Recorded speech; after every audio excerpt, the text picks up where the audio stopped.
going to show you how to do an exercise called arm openings, which is a really nice way of opening the front of the shoulder, opening across the chest, and also opening across the whole of the front of the body, across the rib cage. So it's quite similar in a way to chalk circles. We have the same starting position, and we need the same head cushions to keep a good alignment with our head and neck with the rest of the spine. So I've got my little 1-inch head cushion and a 2-inch yoga block. Roughly sort of about 3 inches seems to work for most people, so that when you lie on your side, your neck stays in line with the rest of your back. So let's get ourselves into our starting position.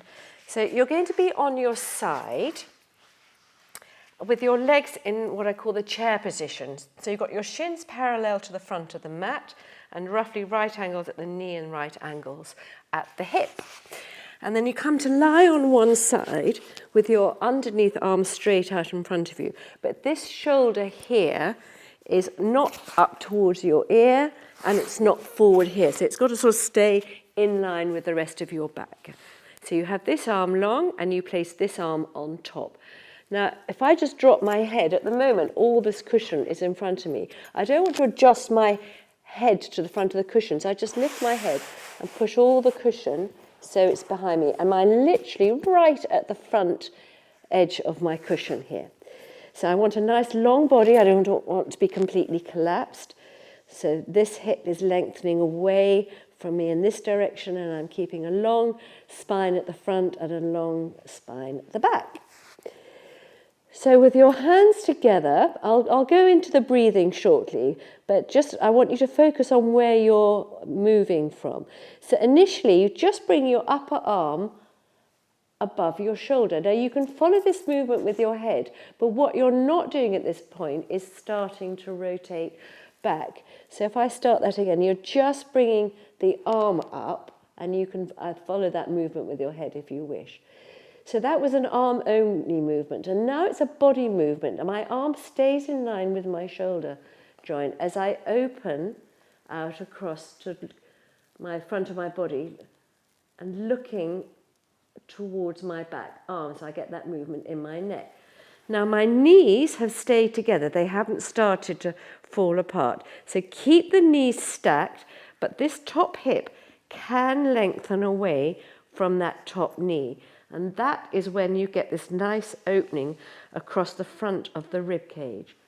Now I've got my left arm behind me and I've got a nice stretch across the front of my left shoulder here. Now what I don't want to do is to take my arm beyond my shoulder socket, because A, it puts a strain on the socket, and also it puts a strain on your back. So your arm just stays in line with your shoulder, and it will only go nearer to the floor if you've opened out your body a bit more. And then we hold this position, and now pull in your core, and your body comes back onto your side, bringing your arm with you. You didn't have to use your arm for that, you're just using your body. And now my arm is back above my shoulder, and I bring my arm back down to join my hands, back to my starting position. So I bring my arm up to above my shoulder, that's an arm-only movement. This is not an arm movement now. My arm is just staying in line with my shoulder, and I'm opening out across the front of my body to look behind me. My knees staying stacked. This top hip is lengthened away from that knee. I stay here reaching my arms away from each other, and then you pull in my core. My body comes back onto the side, bringing my arm with me. By the time I'm back on my side, this arm is above the shoulder, and then I drop my arm back down. So if you want to bring the breathing into this, you breathe in to bring this arm above your shoulder. You breathe out to open out across the front of the body. You stay here on an in-breath, reaching your arms away from each other, keeping your tummy and your rib cage in. You're not ever arching your back. And then pulling in your core. On an out breath, you come back onto your side, bringing your arm with you, and isolate your arm back to your starting position. So I'll do a couple more on this side, so breathing in. So I'm not lifting my head off this cushion at all, it's just rolling on the cushion. Stretching this top hip away from the top knee, getting that nice stretch across the front of my rib cage, the front of my shoulder, pulling in my core, coming back on an out breath, and on the same out breath, this arm comes back down to its starting position. So breathe in and out.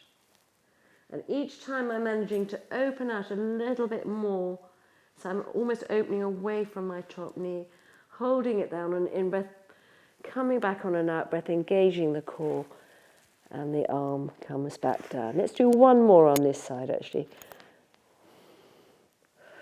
I always think doing about 6 of these really, really works, because each time you open that little bit more, holding it here on an in-breath, pulling in the core on an out-breath, come back to your starting position.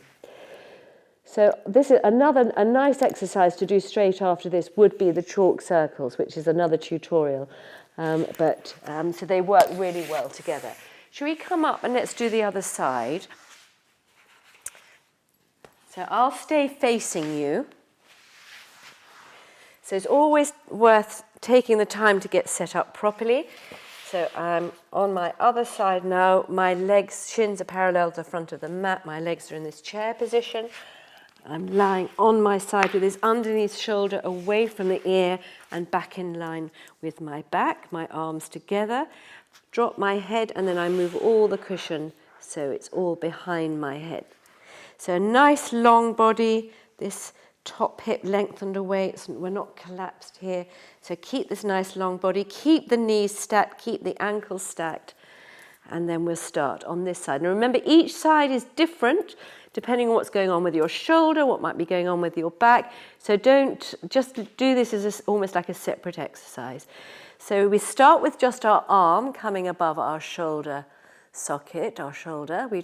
We can move our head on this, but not start rotating our body open. So just go a little way, however much your body naturally feels it's comfortable with. The knees staying stacked, but this top hip lengthening away from the knee, which is where I get this opening across the front of the rib cage. My arm staying in line with the shoulder socket, not going beyond it. And as I come back onto my side, I'm engaging my core. So this is a body movement, bringing my arm with me. And then I just bring my arm down to join my other hand back to that starting position. Breathing in and breathing out. Finishing the out breath and then taking a long, big in breath, reaching your arms away from each other. And then pulling in the core, breathing out to come back onto your side. And the same out breath brings your arm to meet the underneath arm. Let's do a few more. So each time you manage to lengthen your upper body away from this top knee. The top knee is staying where it was, getting a bit more length with this hip lengthening away from that top knee. Opening out here a little bit further each time, but keeping my arm in good alignment with my shoulder socket. Using the core to bring my body back. And then this arm meets the underneath one. Let's do a few more.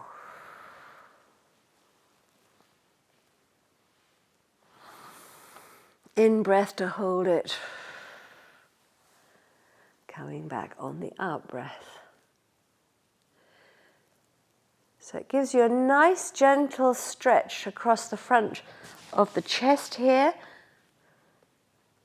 For anyone that's ever had any chest operations, breast operations, you get that nice stretch where your arm meets your body at this particular point here. Don't overdo it, just relax into it. I'll do 2 more.